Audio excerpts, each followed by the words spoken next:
Over the last 2 decades, I've sat across the table from hundreds of successful NRIs, doctors in London, tech entrepreneurs in the Valley, C-suite executives in Dubai, people who have built incredible wealth. But you know the one topic that changes the energy in the room every single time? It's not retirement, and it's certainly not buying the next luxury car. It's their children's future, specifically their education. As an NRI, you carry a unique pressure. You've experienced the best the world has to offer, and naturally, you want that for your child. You aren't just planning for a local university, you are looking at Harvard, Stanford, Oxford, or perhaps the best medical schools in Australia. And you probably think, I have substantial capital, funding this won't be an issue. But here is the uncomfortable truth I've learned over 20 years. Having wealth and having liquidity at the right time in the right currency are two very different things. Today, I'm going to share the specific challenges high net worth NRIs face when planning for global education, the massive mistakes I see repeatedly, and how to fix them before your child gets that acceptance letter.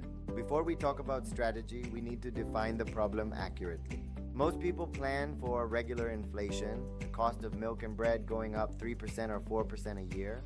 Education inflation is a different beast entirely. If you are looking at top-tier US universities, the cost of tuition and living has historically risen by about 5% to even 8% per year. That is double the rate of standard inflation. Let's use real numbers.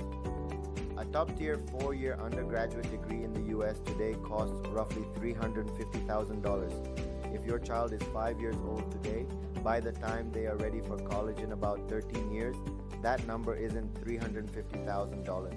It's likely closer to $750,000 or even $800,000.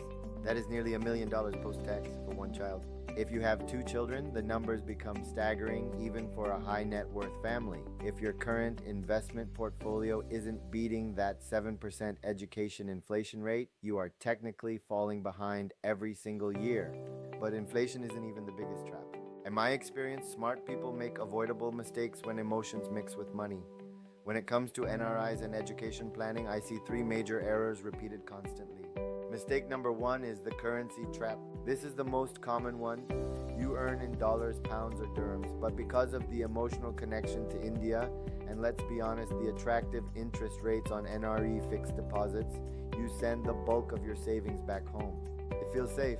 You're getting perhaps 7% in rupee terms. But here's the issue. If your child is going to university in Boston, the fees must be paid in US dollars, not Indian rupees.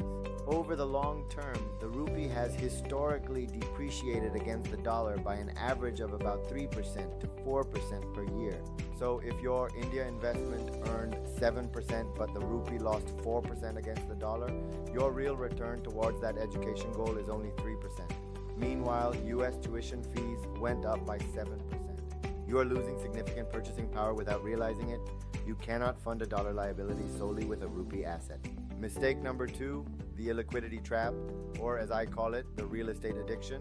We Indians love real estate. It's tangible, it feels permanent, and it's a status symbol.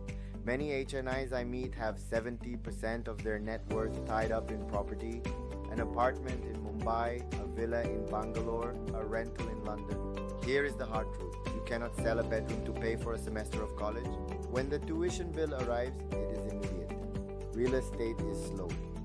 If the market is down when you need the cash, you are forced to sell at a loss, or worse, take an expensive loan against the property.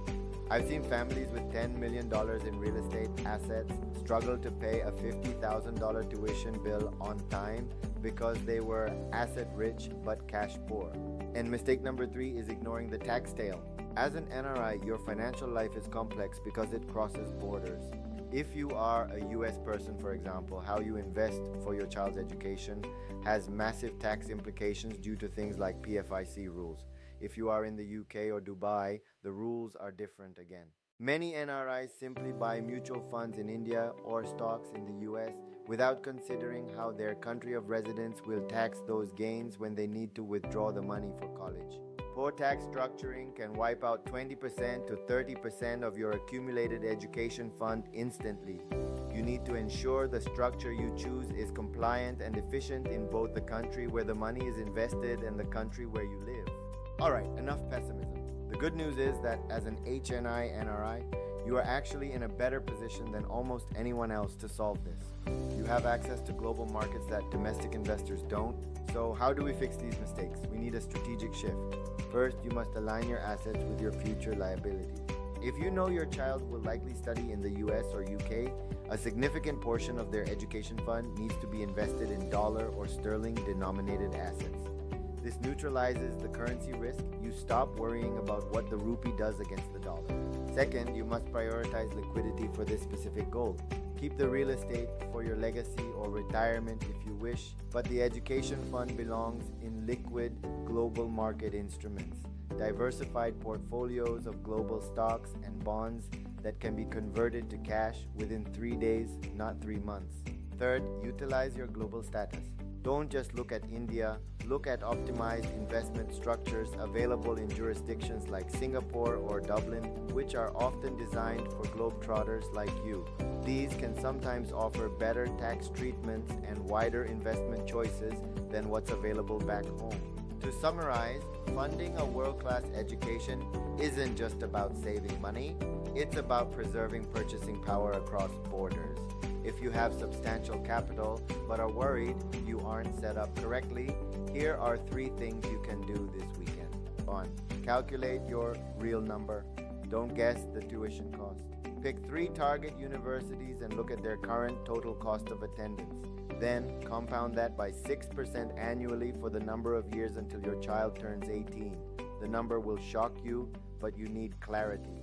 2. Audit your current portfolio for liquidity. How much of your wealth could you access in cash within 7 days without taking a massive loss? If that number is less than 20% of your net worth, you might have a problem.